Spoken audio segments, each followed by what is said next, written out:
진심으로 환영합니다. 예, 일단 안내 말씀 하나 드릴 것은 자리에 앉으시면은 마스크는 착용하지 않으셔도 된다고 얘기 이렇게 정해져 있네요.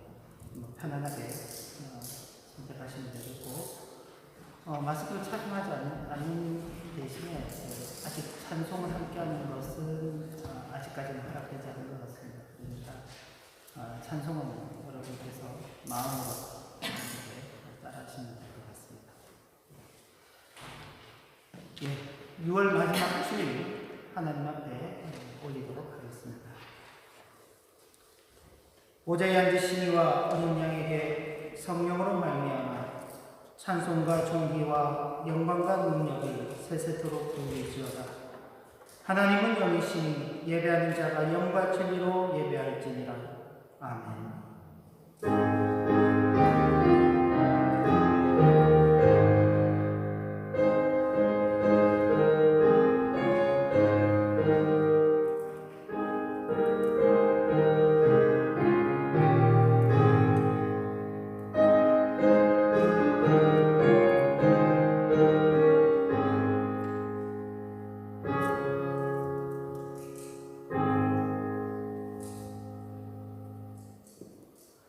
성부 하나님, 성자 하나님, 성령 하나님, 성삼일체이신 하나님을 찬양하며 경배합니다. 이 시간에도 각 곳에 흩어져 있던 저희들을 불러 모아 교회를 이루게 하시고 성삼위 하나님의 이름을 불러 찬양하며 경배하게 하시니 이 은혜가 큽니다. 저희들의 찬양과 경배를 받아 주옵소서. 허물의 사함을 얻고 자신의 죄가 가려진 자는 복이 있다고 말씀하셨습니다. 그 말씀을 의지하여 주님 앞에 나와 우리의 모든 죄를 아뢰고 우리의 죄악들을 숨기지 아니합니다. 우리의 죄악을 사하여 주시고 사죄 은총을 새롭게 하여 주옵소서. 예수님 이름으로 기원하옵나이다. 아멘. 찬송가 15장 1절을 찬송합니다. 찬송가 15장 1절.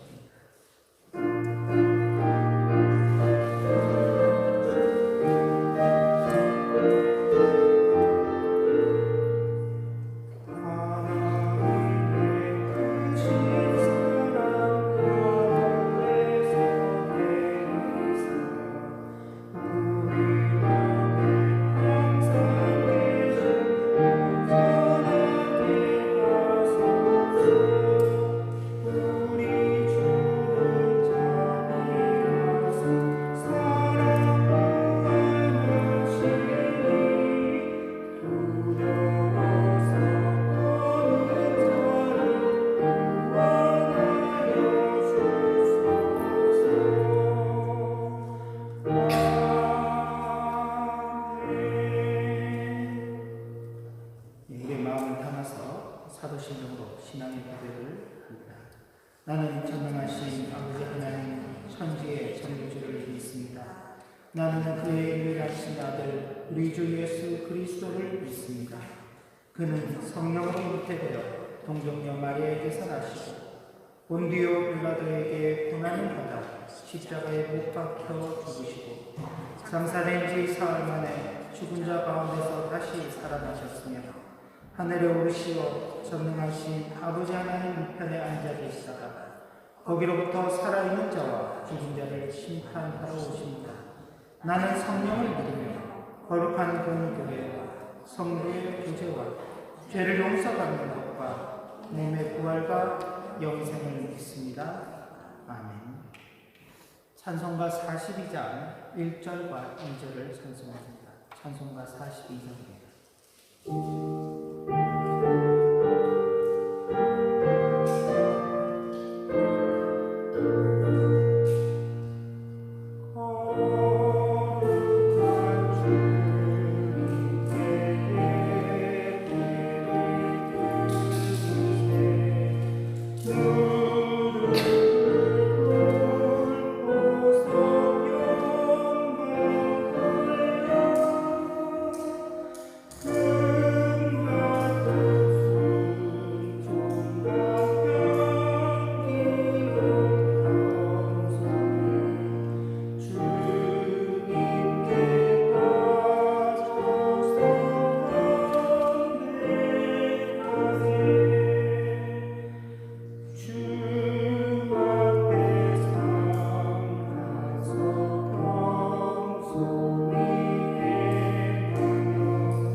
말씀으로 말씀하여 이르시되 나는 너를 애굽 땅 종되었던 집에서 인도하여내 내 하나님 여호와니라. 제1은 너는 나 외에는 다른 신들을 내게 두지 말라. 제2는 너를 위하여 새긴 우상을 만들지 말고 또 위로 하늘에 있는 것이나 아래로 땅에 있는 것이나 땅 아래 물속에 있는 것의 어떤 형상도 만들지 말며 그것들에게 절하지 말며 그것들을 섬기지 말라. 나 내 하나님 여호와는 질투하는 하나님인지 나를 미워하는 자의 죄를 갚되 아버지로부터 아들에게로 3, 4대까지 이르게 하거니와 나를 사랑하고 내 계명을 지키는 자에게는 1000대까지 은혜를 베푸느니라. 제3은 너는 내 하나님 여호와의 이름을 망령되게 부르지 말라. 여호와는 그의 이름을 망령되게 부르는 자를 죄없다 하지 아니하리라. 제4는 안식일을 기억하여 거룩하게 지키라. 여섯 동안은 힘써 내 모든 일을 행할 것이나 일곱째 날은 내 하나님 여호와의 안식일인지 너나 내 아들이나 내 딸이나 내 남종이나 내 여종이나 내 가축이나 내 문 안에 먹는 객이라도 아무 일도 하지 말라. 이는 여섯 동안에 나 여호와가 하늘과 땅과 바다와 그 가운데 모든 것을 만들고 일곱째 날에 쉬었습니다. 그러므로 나 여호와가 안식일을 복되게 하여 그날을 거룩하게 하였느니라. 제5는 내 부모를 공경하라. 그리하면 내 하나님 여호와가 내게 준 땅에서 내 생명이 길리라. 제6은 살인하지 말라. 제7은 간음하지 말라. 제8은 도둑질하지 말라. 제9는 내 이웃에 대하여 거짓 증거하지 말라. 제10은 내 이웃의 집을 탐내지 말라. 내 이웃의 아내나 그의 남종이나 그의 여종이나 그의 소나 그의 나비나 물은 내 이웃의 소유를 탐내지 말라. 예수께서 이르시되 내 마음을 다하고 목숨을 다하고 뜻을 다하여 주 너의 하나님을 사랑하라 하셨으니 이것이 크고 첫째 되는 계명이요 둘째도 그와 같으니 내 이웃을 내 자신같이 사랑하라 하셨으니 이 두 계명이 온 율법과 선지자의 강령이다.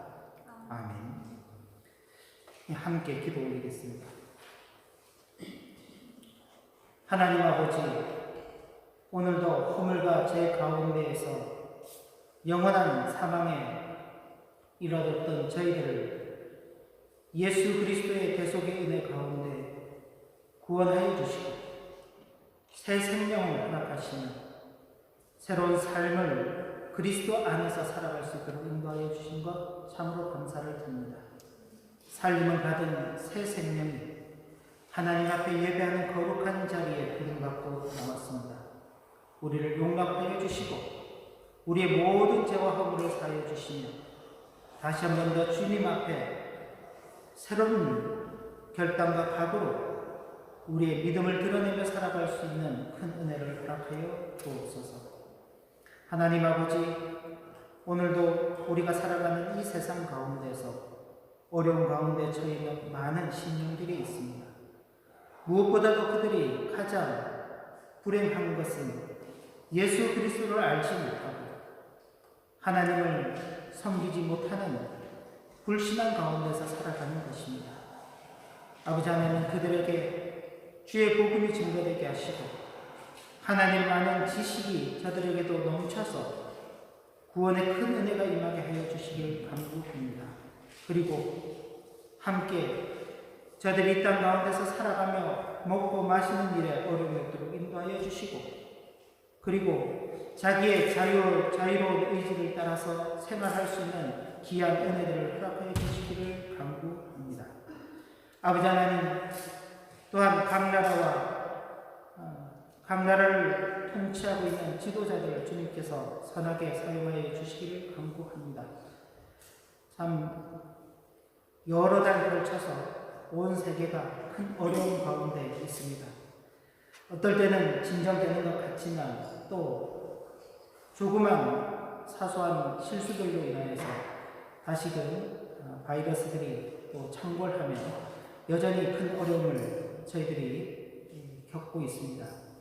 이 일을 위해서 앞장서 있는 각 나라의 지도자들을 주님께서 선하게 붙들어 주시고 저들이 함께 마음을 모으고 또 힘을 다하여서 이 모든 위기를 극복하는 데 최선을 다하게 하시고 또한 그 아래에서 살아가고 있는 모든 사람들이 자기 개인의 욕심을 따라서 행동하지 않게 하시고 서로를 위해 이해하고 참고 또 기다려주며 또 희생하고 헌신하는 그런 삶을 살아갈 수 있도록 인도하여 주시옵소서. 아버지 하나님, 이 시간 함께 교회를 이룬 우리 하나교회 지체들 위해서 기도 올립니다. 어렵고 힘든 중에도 하나님 앞에 예배하며 살아갑니다. 아무리 어려운 일이 있어도 우리가 하나님의 자녀인 것을 우리는 거절할 수 없습니다. 이 믿음 안에서 신실하게 살아가는 우리 모두가 되도록 인도하여 주시고, 또한 조금 어렵고 힘든 형편 가운데 있을지라도 실망하거나 좌절하지 말게 하시길 간구합니다. 우리의 모든 것들을 아시고 우리의 필요를 따라서 가장 좋은 것을 주시는 아버지 하나님이 계심을 믿고 아버지 하나님의 위로하신 가운데서 소망을 가지며 살아갈 수 있도록 인도하여 주시길 간구합니다. 각 가정의 어려움들을 주님 앞에 간구하오니 주님 들으시고 가장 큰 은혜를 우리에게 임하게 하여 주시옵소서. 건강의 문제 때문에 주님 앞에 눈물 흘리며 기도하는 사람들이 있습니다.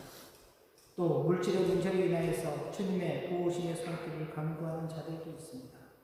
자녀들이 건강하게 그리고 바르게 자라가기 위해서 늘 노심초사하며 기도하고 있습니다. 직장의 문제 때문에 그리고 학업과 진로의 문제 때문에 주님의 도우심의 손길을 바라는 자들도 있습니다.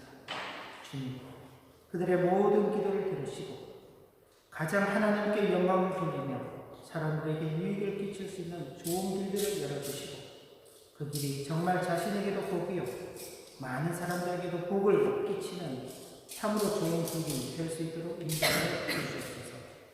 우리의 조국 대한민국을 붙들어 주시고 어렵고 힘든 중에서도 하나님의 도우심의 손길이 지금까지 있어서 6.25 전쟁 이후에 70년이 지난 오늘 이 시점 세계 가운데서 참 남부럽지 않은 그런 나라로 세워주신 것 감사합니다.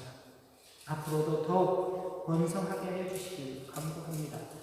그러나 무엇보다도 하나님 없이 번성하는 것이 아닌 하나님을 잘 섬기며 번성하는 나라가 되게 하여 주시고 또 인류 사회의 평화와 그리고 세계에 크게 기여하는 좋은 나라가 될 수 있도록 인도하여 주시옵소서.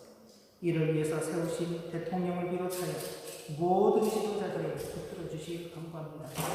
온 우리 대한민국 백성들이 한 마음 되게 해주시고 정말 힘을 다해서 아버지 안에 들어가서 받은 그 은혜를 잘 누리며 또 잘 감당하는 귀한 나라가 되도록 인도하여 주시옵소서.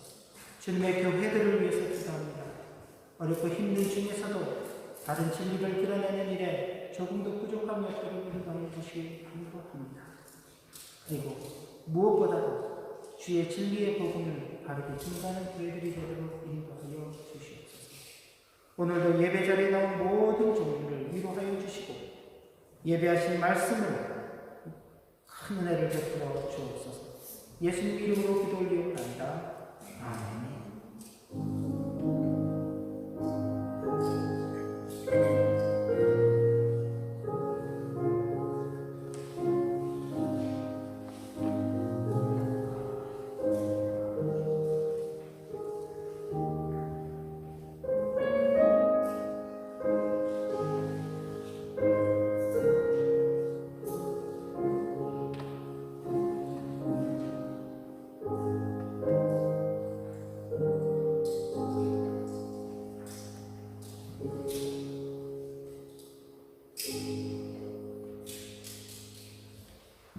찬송가 50장 1절 찬송을 드리고 준비하신 헌금을 하나님 앞에 올립니다.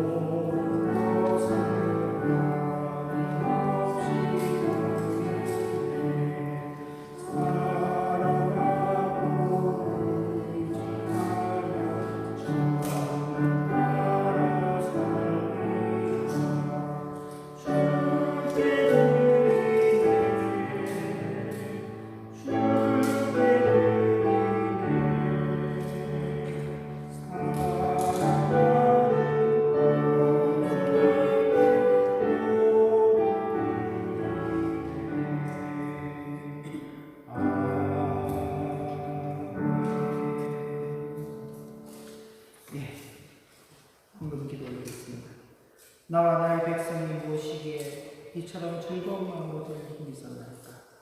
모든 것이 주께로 말미암아 싸우니 우리가 주의 손에서 받은 것으로 주께 드렸을 뿐입니다.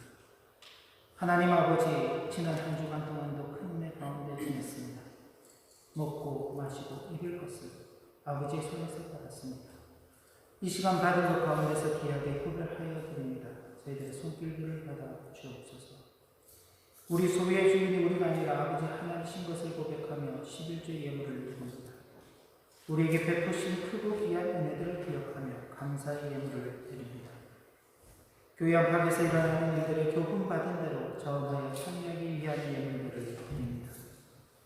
한평생 성도로 살아가면서 우리에게 주어진 것들이 내 것이라 여기지 않고 우리에게 주신 분이 계시고 받은 그것을 귀하게 구별하여 사는 이 일을 우리의 일생에 있어서 가장 큰 기쁨과 즐거움인 줄 알고 살아가게 하시며 감사와 감격으로 이 헌신의 삶을 잘 살아갈 수 있도록 인도하여 주시옵소서. 우리들에게 허락하신 자녀들이 함께 있습니다. 저희들의 이 구별된 삶을 눈으로만 보지 않게 하시고 마음으로 깨닫게 하시고 그리고 그들도 역시 함께 이 믿음의 길을 잘 걸어갈 수 있도록 인도하여 주옵소서. 우리의 마음을 담아드리는 이 헌금이 받으실 만한 향기로운 제물이요 하나님을 기쁘시게 하는 것이 되기를 소원합니다. 하늘 아버지께서 그리스도 예수 안에서 영광 가운데 그 풍성한 대로 우리 모든 쓸 것을 채우시기를 기대합니다. 아버지 하나님, 우리에게 베푸시는 크고 귀한 은혜들에 늘 감사하며 그 감사와 감격 가운데서 기쁨으로 살아가는 우리의 복된 생이 되도록 인도하여 주옵소서. 예수님의 이름으로 기도하옵나이다. 아멘. 네, 하나님 말씀은 로마서, 신약성경 로마서 11장 25절부터 36절까지 말씀입니다.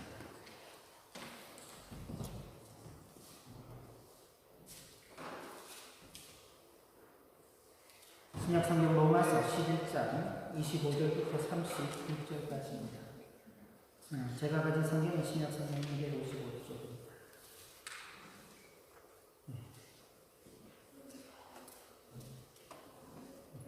우리 함께 공독할 때 여러분들께서 눈과 마음으로 함께 따라오시면 되겠습니다. 형제들아, 너희가 스스로 지혜 있다 하면서 이 신비를 너희가 모르기를 내가 원하지 아니하노니 이 신비는 이방인의 충만한 수가 들어오기까지 이스라엘의 벼랑을 우둔하게 되는 것이라.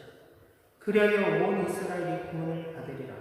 기록된 바 구원자가 시온에서 오사 야곱에게서 경건하지 않는 것들을 돌이키시겠고 내가 그들의 죄를 없이 할 때에 그들에게 이루어질 내 언약이 이것이라 함과 같으니라. 복음으로 하면 그들이 너희로 말미암아 원수된 자요 택하심으로 하면 조상들로 말미암아 사랑을 입은 자 하나님의 은사와 부르심에는 구애하심이 없느니라. 너희가 전에는 하나님께 순종하지 아니하더니 이스라엘이 순종하지 아니함으로 이제 긍휼함을 입었는지라. 이와 같이 이 사람들이 순종하지 아니하니 이는 너희에게 베푸시는 긍휼로 이제 그들도 긍휼을 얻게 하려 하십니다. 하나님이 모든 사람을 순종하지 아니하는 가운데 가두어 두시는 모든 사람에게 긍휼을 베풀려 하시는 깊도다 하나님의 지혜와 지식의 풍성함이요 그의 판단은 헤아리지 못할 것이며 그의 길을 찾지 못할 것이라. 누가 주의 마음을 알았느냐? 누가 그의 모사가 되었느냐? 누가 주께 먼저 드려서 갚으심을 받겠느냐?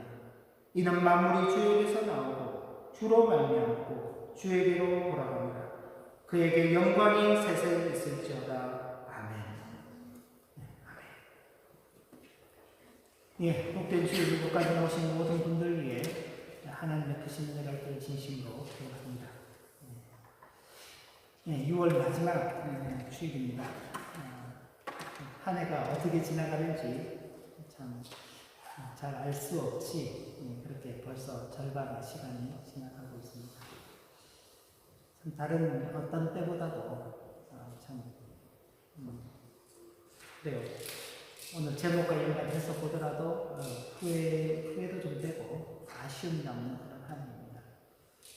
아마 이제 올 한 해가 시작하면서 여러 가지 계획들을 다 또 세우셨을 것인데 계획을 이렇게 좀 실현해 보려고 하는데 모든 것들이 이제 스톱이 돼서 그죠?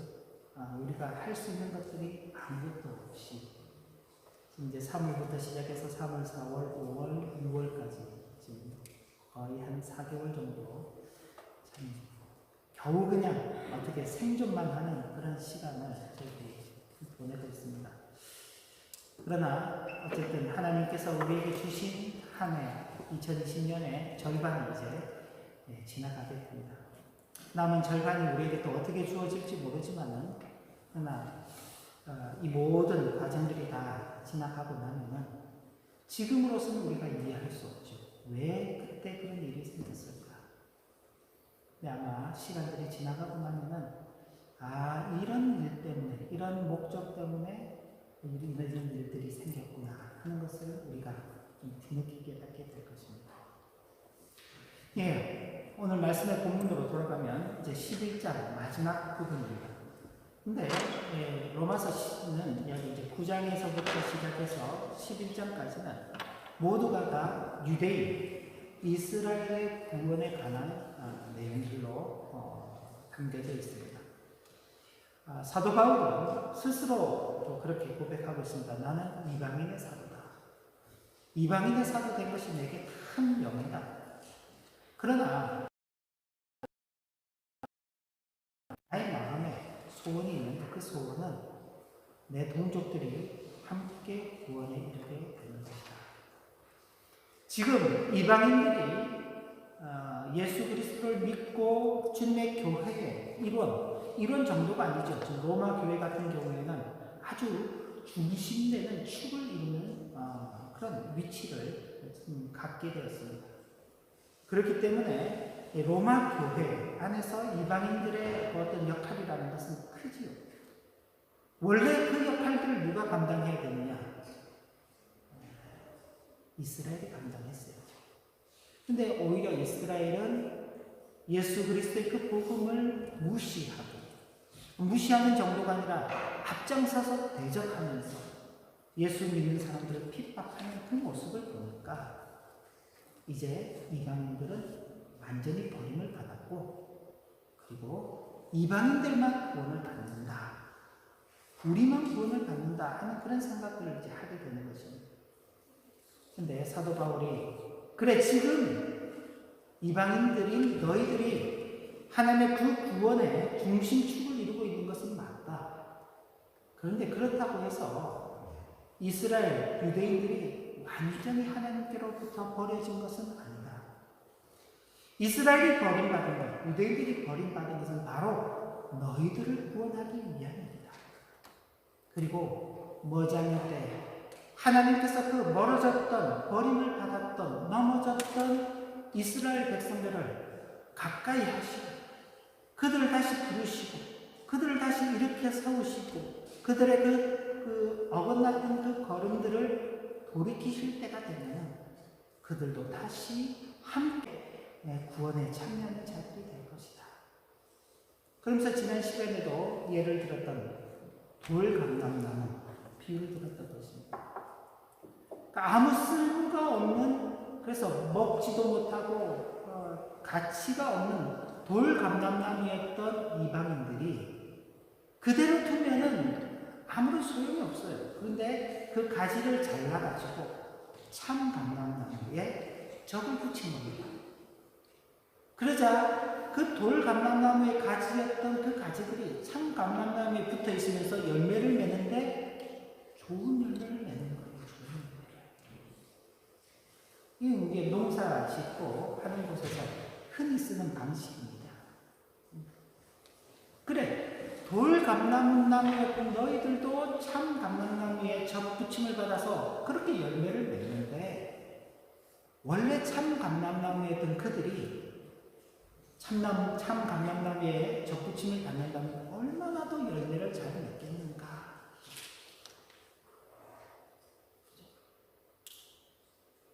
바로 그 비유를 들었으면서 이스라엘이 지금 버림받은 것이 완전히 버림받은 것이 아니다. 하나님께서 그들을 구원하실 때 되면은 그 구원에 그들이 반드시 참여하게 될 것이다. 그런데 사람들의 눈에는요, 이게 좀 차이가 있어 보이죠. 차이가 있어 보인다. 왜? 그 시간 속에서 발생하는 일이기 때문에 그렇습니다. 물론 하나님께서 이스라엘의 구원과 이방인의 구원을 동시적으로 이루어 주시면 좋겠죠. 이스라엘도 구원하시고 이방인도 구원하시는 그 일을 같이 이루어 가시면 좋은데, 하나님께서 우리에게 베푸시는 그 은혜라는 것을 깨닫도록 하시기 위해서 시간의 차이를 두시는 겁니다. 시간의 차이. 먼저 구약시대에는 이스라엘이라는 한 민족, 수많은 민족 가운데 그 한 민족을 택하셨죠. 그 민족이 잘나서가 아닙니다. 그 민족이 뭐 대단한 능력이 있어서 그런 것이 아닙니다. 아니면 이스라엘만 아주 독특한 믿음을 가지고 있고 이스라엘만 하나님을 섬길 수 있기 때문이 아닙니다. 그들은 목이 곧은 백성이었고 마음이 완고한 자들이었습니다. 그럼에도 불구하고 하나님께서 그들을 당신의 백성으로 택하셨죠. 그리고는 그들을 축복하셨습니다. 가는 곳곳마다 이스라엘의 그 걸음걸음들을 막았죠. 출애굽을 할 때는 누가 막았습니까? 애굽이 막았죠. 출애굽을 해 나와서 광야길을 걸어갈 때는요, 그 지역에 있는 모든 민족들이 이스라엘에 가는 그 걸음걸음들을 막는 것입니다. 가나안 땅을 차지할 때도 마찬가지입니다. 가나안 땅을 다 차지하고 난 다음에는 그 주변에 남아있던 민족들이 끊임없이 이스라엘을 괴롭혔습니다. 그런 중에 하나님께서 그들을 돌보시는 것이죠.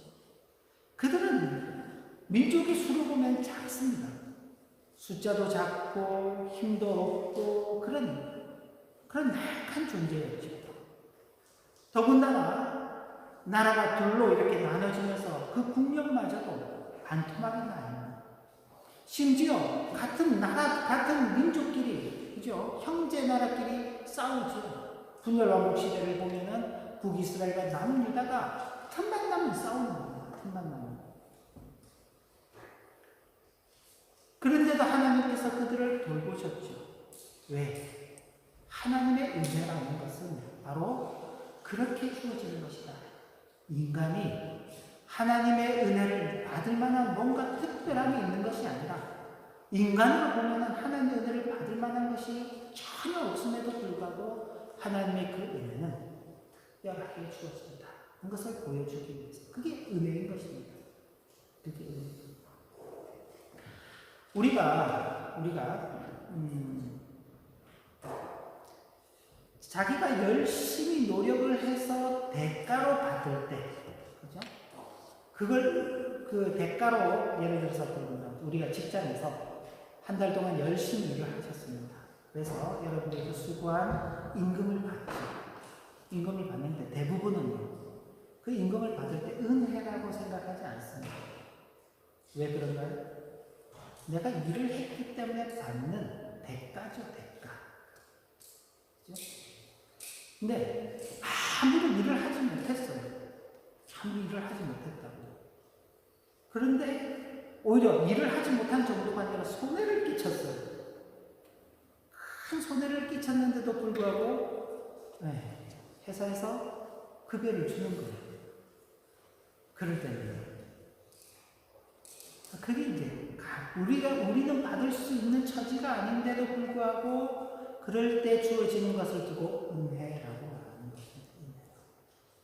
물에 빠진 사람이 자기 혼자서 수영을 해서 나와서 생명을 구할 수 있으면 자기가 나와서 그게 은혜라고, 내가 물에서 살림을 받았다, 은혜다, 그렇게 생각하지 않죠.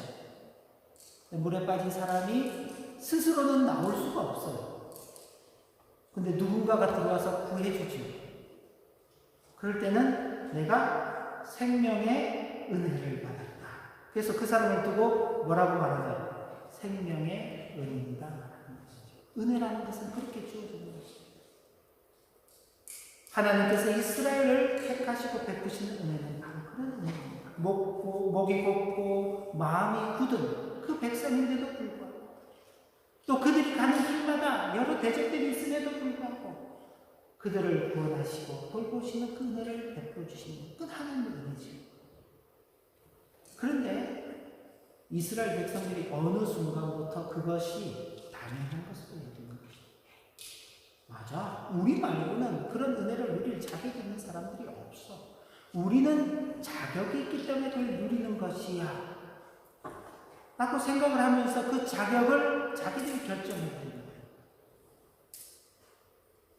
그리고 그 결정은 아주 심각한 문제까지 일으키는데, 우리가 이번 달 말씀 읽기 가운데서 본 내용들이 마태복음이죠. 어떻게 됐나요? 그 마지막에 예수를 십자가에 못 박아 죽이는 일까지 가는 것입니다.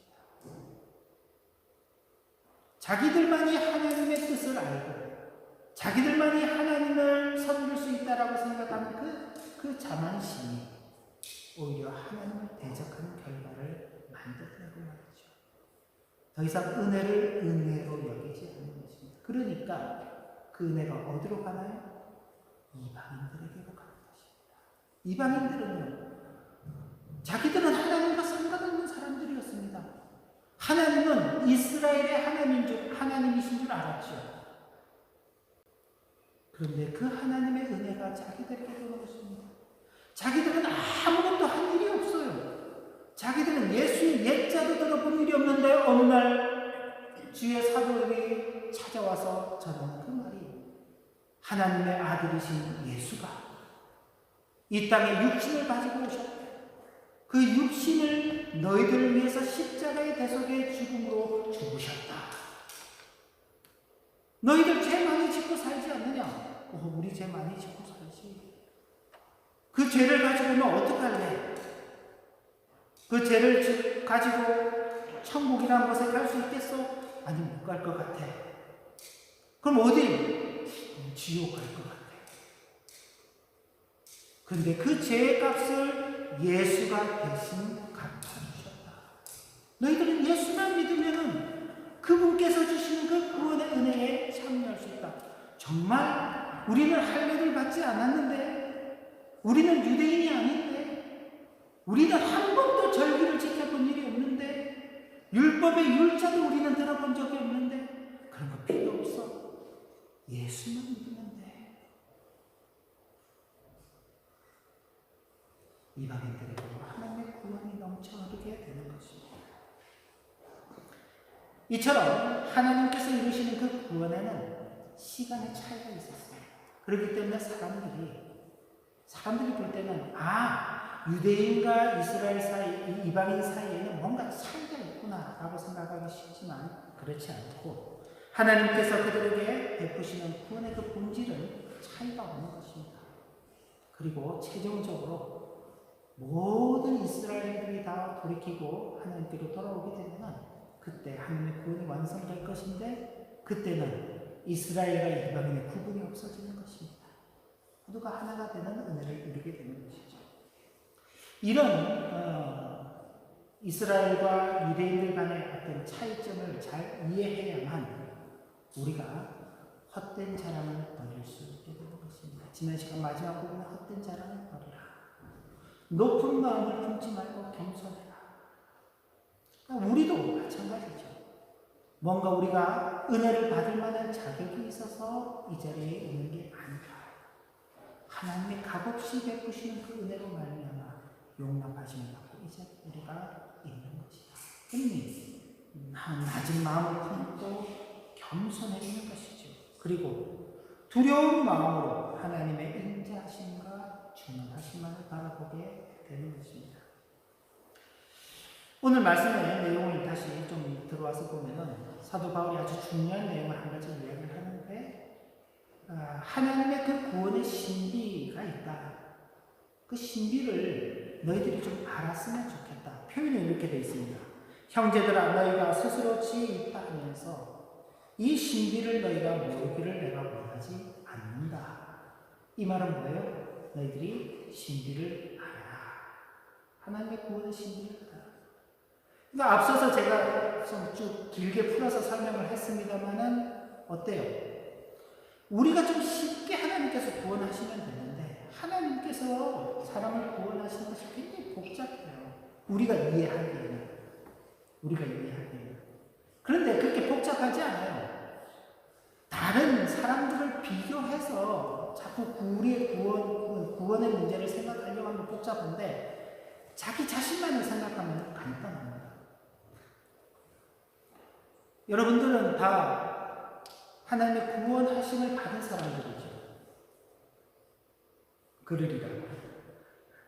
그죠? 아멘입니다. 그죠? 우리는 다 하나님의 구원하심을 받은 사람들입니다. 자, 여러분들이 어떻게 구원함을 받으셨나요? 굉장히 복잡하게 받으셨나요? 어렵고 힘들게 받으셨나요? 막 대학 입시 시험을 준비하는 것처럼 1년, 2년을 준비하면서 그렇게 시험을 치르셔가지고 통과하셔서 받으셨나요?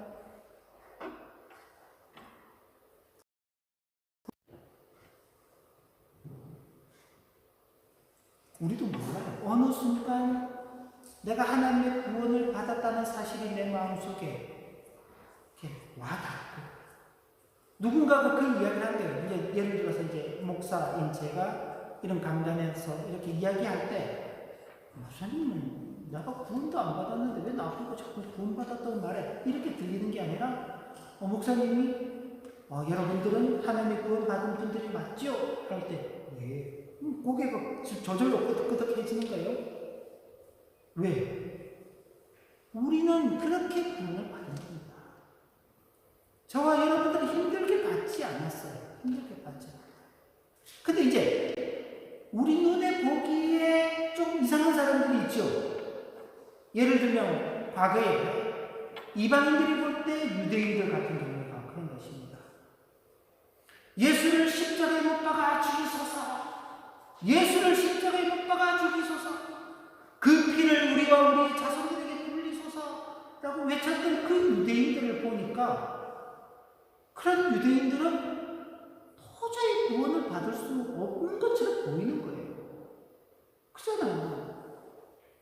그런데 사도가 지금 와서 아니다. 유대인들도 하나님의 구원에 동참하게 될 것이다라고 말하니까 이해가 안 되는 거죠. 어떻게 저런 사람들이 구원을 받을 수가 있는가? 그럼 반대로 다른 사람들이 나를 볼 때는 다른 사람들이 나를 볼 때 그렇게 생각하지 않을까요? 누군가가 오승훈이라는 이 사람을 아는 누군가가 볼 때 아니 저 친구가 목사를 하고 있다고? 저 친구가 구원을 받았다고 말하고 있다고? 그렇게 생각하는 사람도 있지 않을까요? 그 사람은 이해가 안 되는 겁니다. 그렇죠?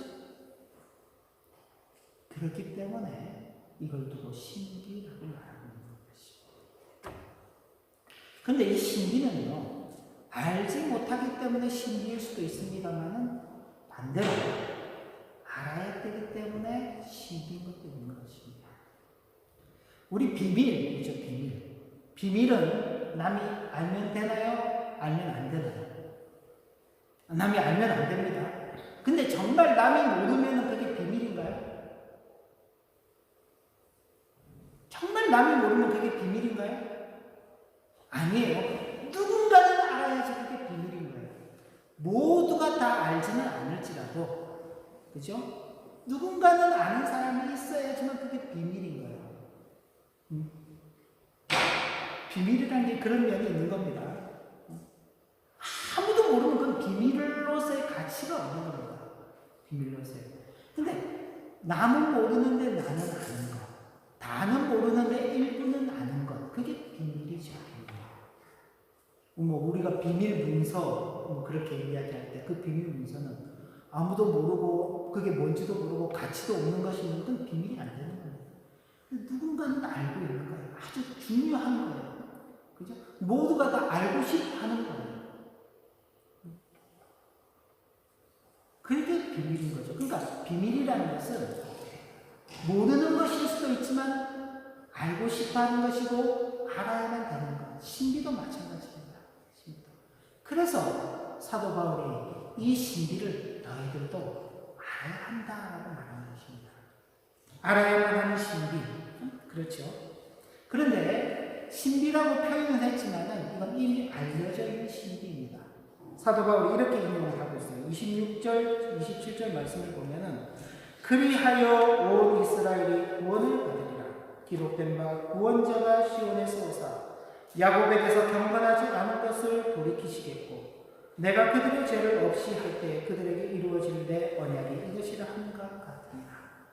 근데 이건 지금 사도 바울이 이사야서의 예언을 인용하고 있는 것입니다.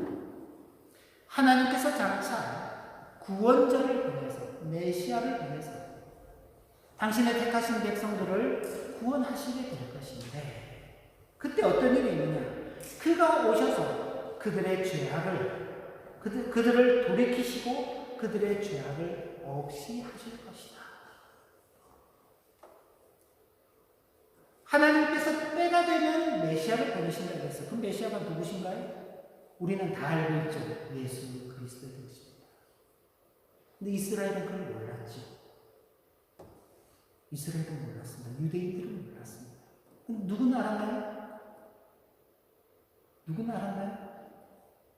이방인들은 알았죠. 그러니까 예수를 믿은 거죠. 예수가 메시아인 줄 아는 것입니다.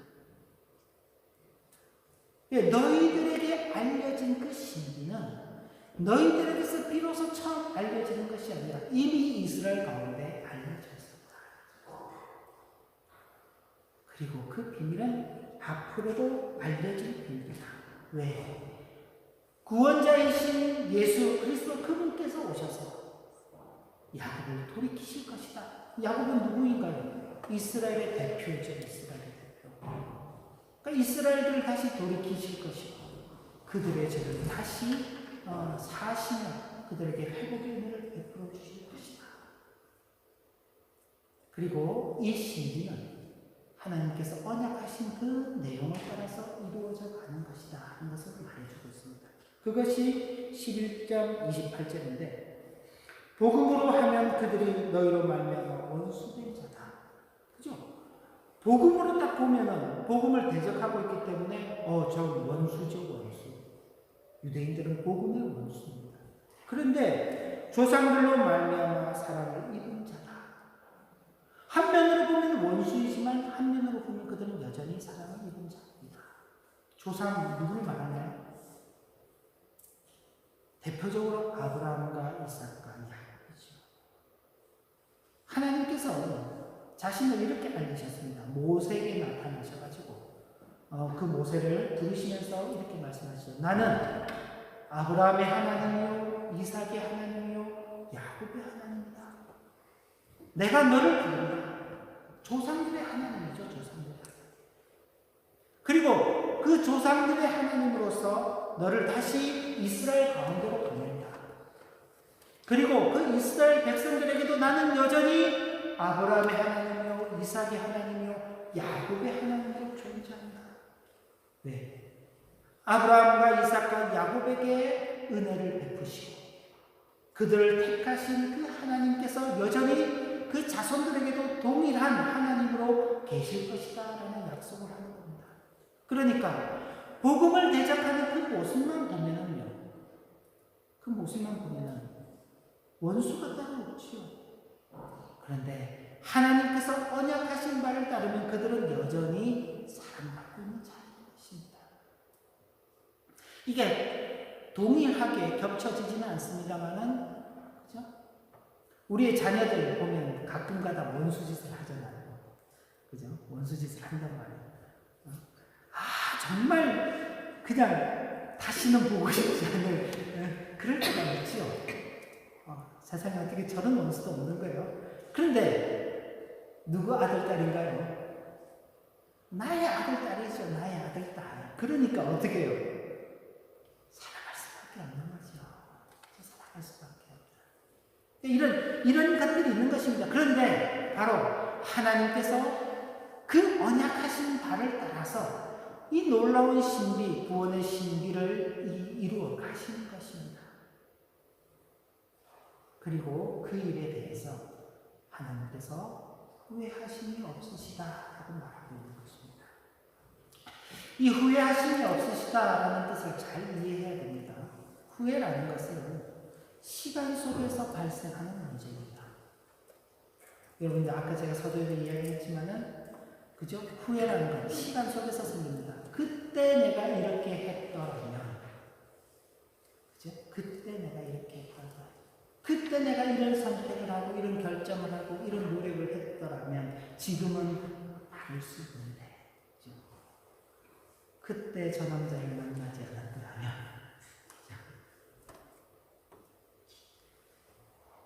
제 아내가 저를 보는데요. 예, 시간 속에서 발생하는 문제입니다.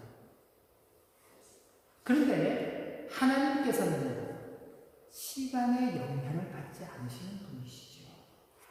우리는 시간 속에서 보기 때문에 이방인과 이스라엘의 구원이 다르게 보이는 것입니다. 저 사람의 구원과 나의 구원이 다르게 보이는 것입니다. 독일 사람들의 구원, 한국 사람들의 구원이 서로 다르게 보이는 것입니다. 시기도 다르고요, 그죠? 그 내용도 다르고 방식도 다 다르게 보이는 것입니다. 시간 속에서 보기 때문에 그렇습니다. 그런데 하나님께서는 그 시간의 영향을 받지 않으시는 분이시죠. 그렇기 때문에 하나님의 결정은요, 어떤 결정이라도 항상 동시에 일어나는 것입니다. 그리고 완전한 결정입니다. 그렇기 때문에 하나님께서는 후회하심이 없다. 그 말은 하나님께서 어떤 결정을 하셨을 때 그 결정이 잘못됐기 때문에 바꾸시거나 하는 그런 일이 없다는 겁니다. 그래서 이런 아주 독특한 표현이 있는 것입니다. 하나님의 은사와 부르심에는 후회하심이 없다. 이건 오직 하나님께만 돌려지는 독특한 속성의 표현인 것입니다. 이 은사와 부르심은 좀 다르게 번역을 하면은 부르시는 은혜, 택하시는 은혜라고 말할 수 있는 것입니다. 그러니까 하나님께서 우리 이야기를 하면 하나님께서 우리를 택하셨는데 그 택하심에 있어서 그 은혜를 베푸심에 있어서 전혀 그 결정이 잘못되지 않으셨다. 그걸 바꾸셔야 할 이유가 전혀 없다. 우리를 보면 되죠. 우리는 항상 똑같은 믿음의 수준에서 살고 있나요? 아니, 우리의 믿음의 수준이라는 것이 날마다 지난주보다 이번 주가 좀 더 성장해 있고 또 이번 주보다 다음 주가 좀 더 성장할 것인가요? 예수를 믿는 첫날보다 우리의 믿음이 더 막 이렇게 자랐나요? 그게 수치로 이렇게 보이나요? 우리의 신앙의 모습이라는 것은 들쑥날쑥이죠, 들쑥. 어떨 때는 참 믿음이 좋은 것 같다가 또 어떨 때는 참 이렇게 믿음이 없는 사람이 있나 싶을 때도 있죠. 우리 스스로가 우리를 볼 때. 그래서 그런 모습들이 우리 속에서 나타나면 스스로 실망하고 좌절하고 이런 사람이 어떻게 교회를 가나? 이런 사람이 어떻게 기도를 하나? 이런 사람이 어떻게 설교를 하나?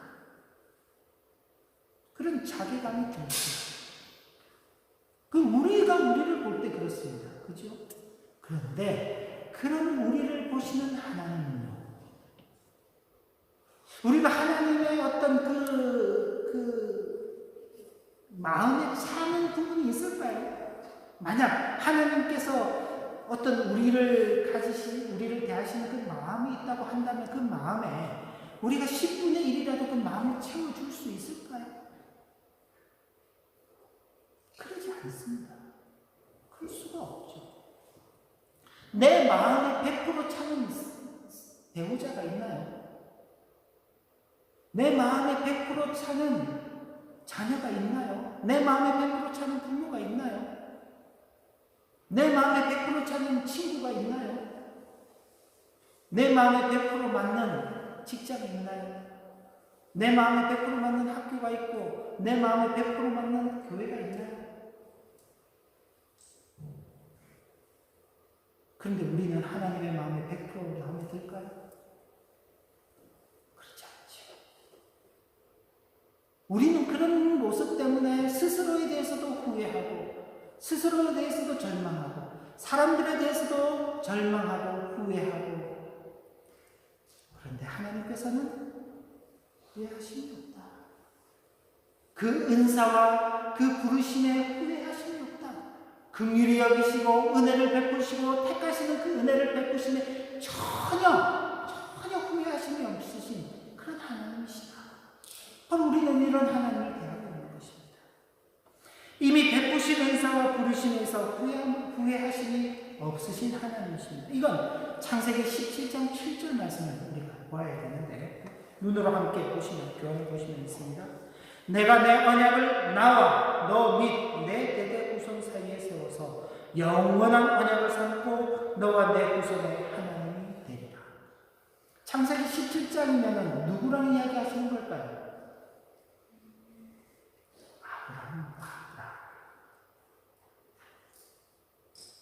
아브라함에게 하나님께서 아브라함을 부르셨어요.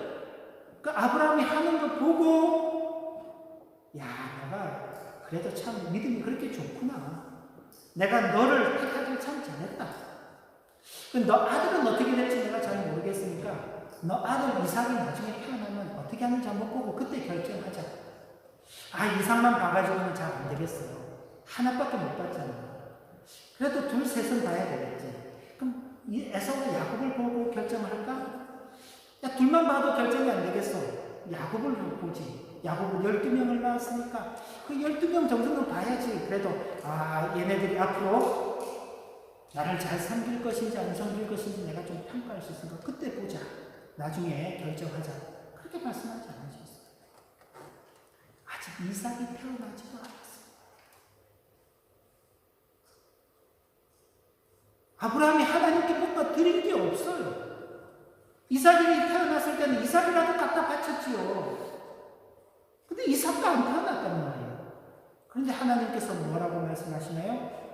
내가 내 언약을 나와 너 및 내 대대 후손 사이에 세워서 영원한 언약을 삼고 너와 내 후손의 하나님이 되리라.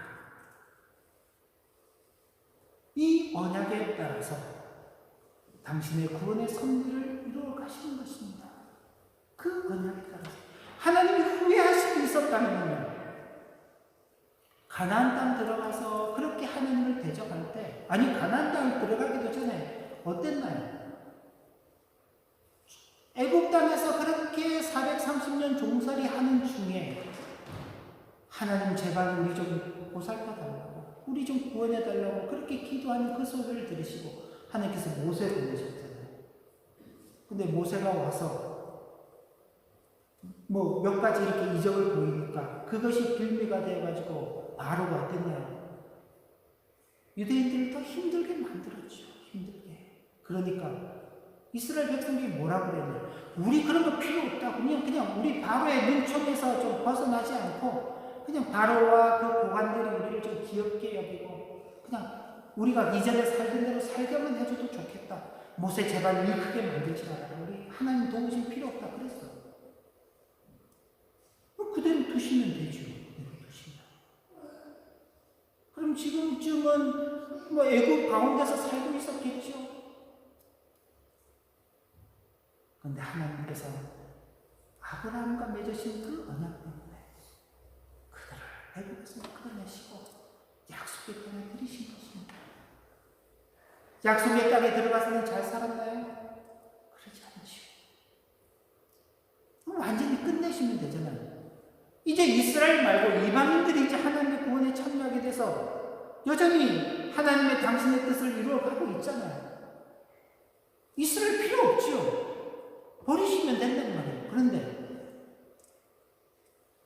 앞서서 부르신 그 부르심과 그 은혜 베푸심에 후회가 없으시기 때문에 그들을 다시 불러세우는 것입니다. 그래서 이제 베푸실 은사와 부르심에도 후회하심이 없으신 하나님이시다. 30절부터 32절 보면은 너희가 전에는 하나님께 순종하지 아니하더니 여기 너희는 이방인들입니다. 이스라엘에 순종하지 아니함으로 이제 긍휼함을 입었느니라. 그래, 너희들이 긍휼함을 입은 이유는 이스라엘에 순종하지 않은 결과야. 그런데 이와 같이 이 사람들이 순종하지 아니하니 이 사람들은 이스라엘 유대인들입니다. 이는 너희에게 베푸시는 긍휼로 이제 그들도 긍휼을 베풀 그들에게도 긍휼을 베풀려 하시니라. 하나님은 이런 분이신 거예요.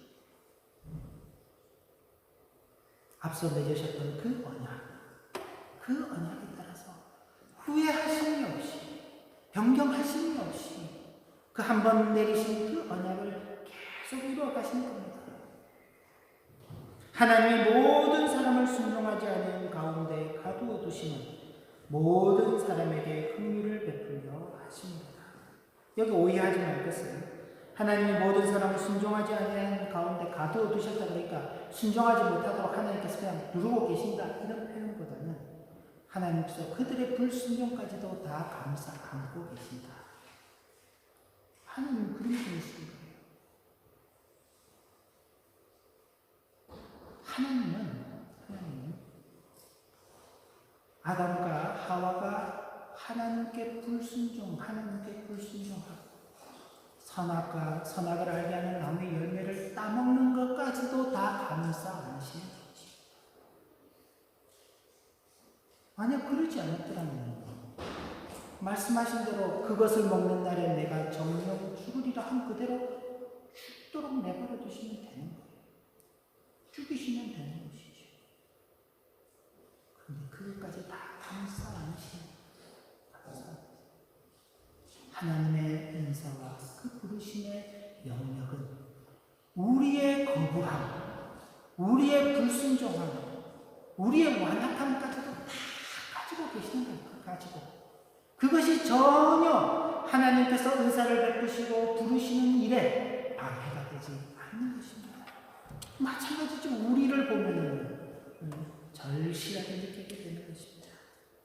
그래서 이런 하나님을 대하면서 우리가 가져야 될 마땅한 자세는 바로 이거죠. 마지막 33절부터 36절까지인데 여러분들 마음으로 크게 읽으시면 좋겠습니다. 깊도다 하나님의 지혜와 지식의 풍성함이요 그의 판단은 헤아리지 못할 것이며 그의 길은 찾지 못할 것이다. 하나님의 그 지혜와 그 지식의 풍성함은 우리로서는 도저히 이해할 수가 없다. 찾을 수가 없다.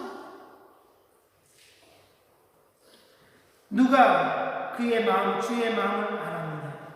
누가 그의 모사가 되었느냐? 누가 주께 먼저 드려서 갚으심을 받겠느냐? 아무도 하나님의 마음을 모르죠. 유대인들도 하나님의 마음을 몰랐습니다. 이방인들은 하나님의 마음을 알았나요? 그들도 몰랐죠. 누가 찾아가나요? 하나님께서 찾아가셨습니다. 누구를 통해서? 당신의 아들 예수 그리스도를 통해서. 우리는 하나님의 마음을 알았나요? 우리도 몰랐죠. 예수 그리스도께서 우리를 위해서 2000년 전에 이미 찾아오셨어요.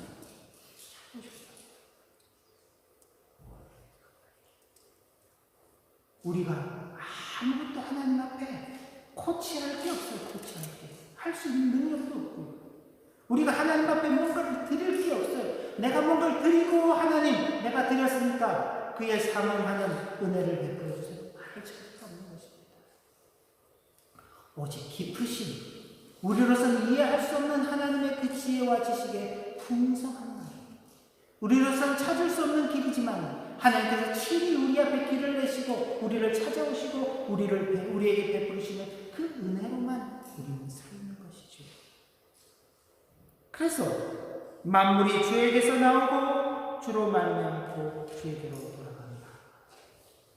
모든 것이 합력하여 선을 이루게 하시는 하나님의 주권적 역사 속에 우리는 서 있을 뿐인 것입니다. 그리고 오직 그에게만 영광이 세세토록 있을지어다. 아멘. 이게 우리가 가지는 자세인 것입니다. 구원은 인간 스스로는 생각할 수도 또 이루어낼 수도 없는 차원의 것입니다. 우리는 아무도 구원에 대해서 별 관심이 없어요. 우리가 우리의 필요한 것을 생각해낸다는 것이라는 말이 좀 그래요. 우리의 필요한 것을 생각해낸다고 한다는 것들이라는 것은 틀린 것들입니다. 그죠?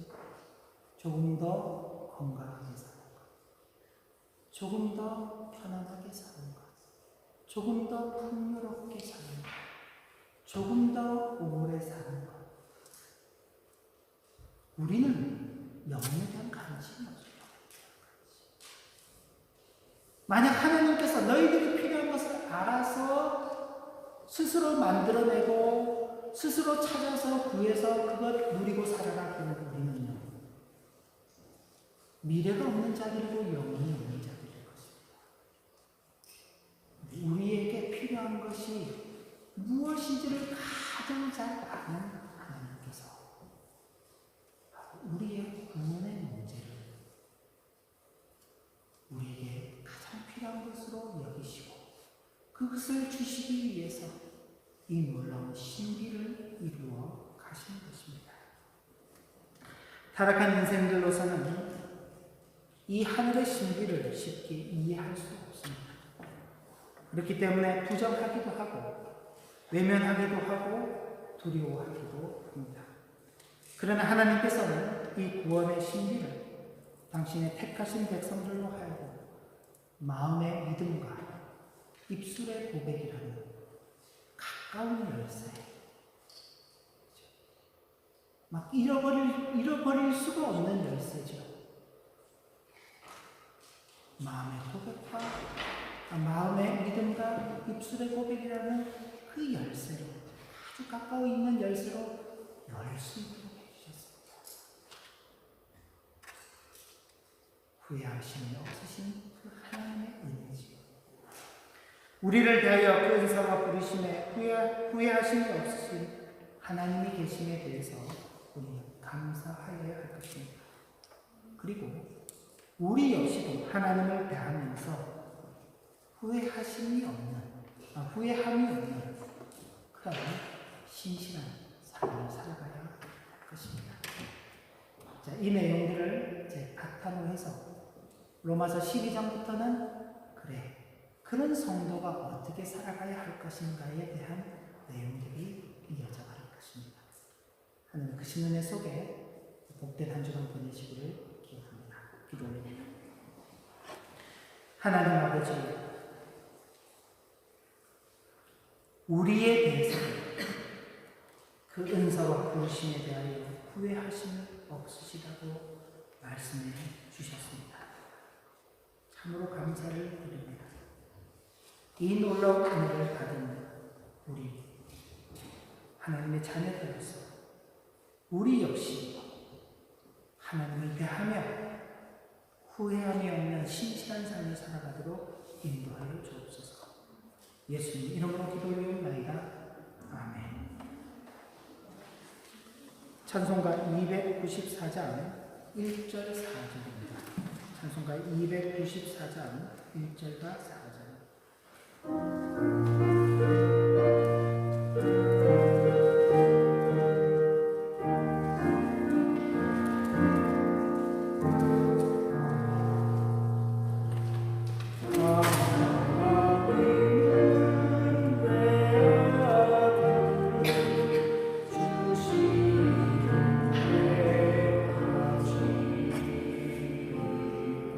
세상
우리가 이 시간에 짧게 함께 기도할 때에 독일 교회와 성도들을 위해서 그리고 독일에 있는 한인 교회와 성도들을 위해서 기도하겠습니다.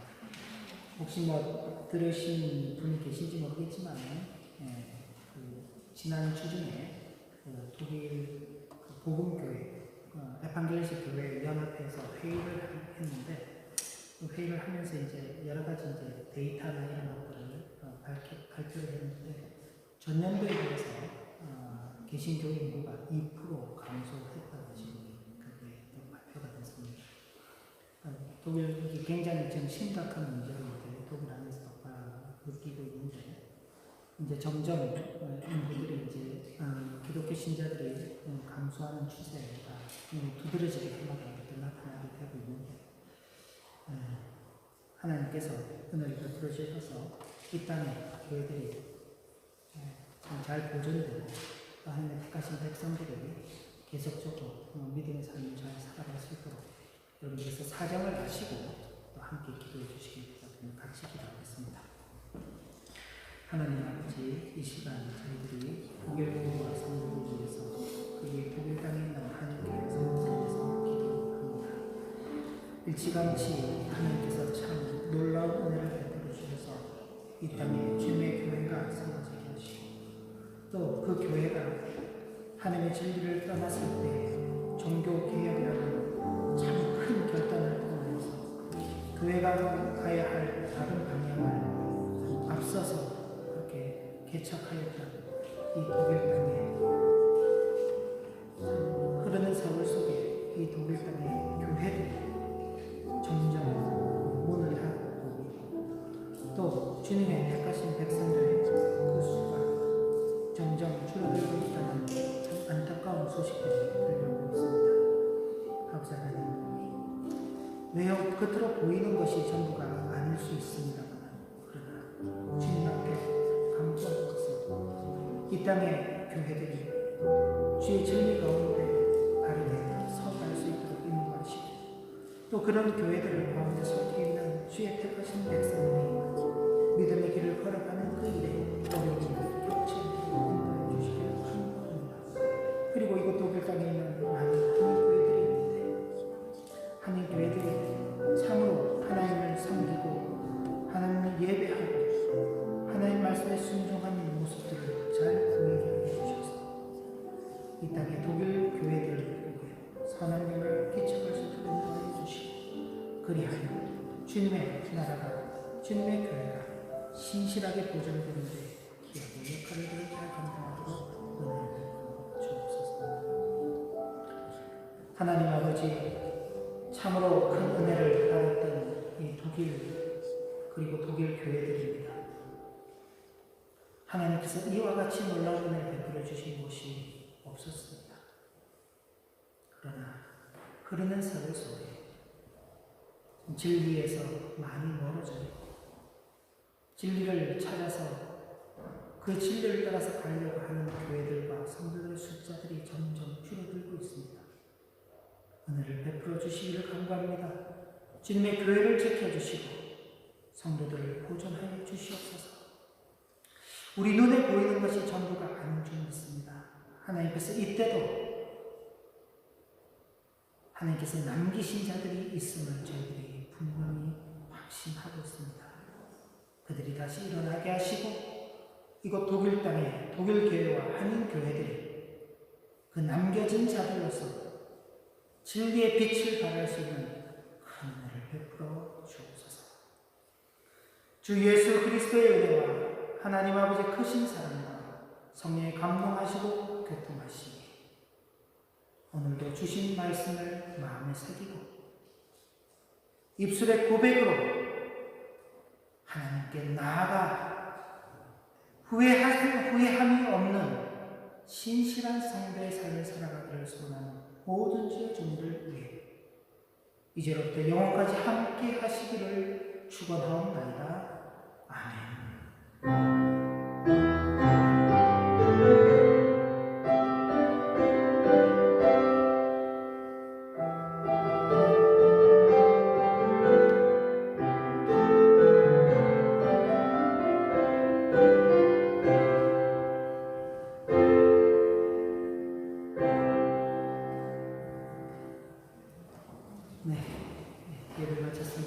각기 장을 둘러보시면서 인사하도록 하겠습니다.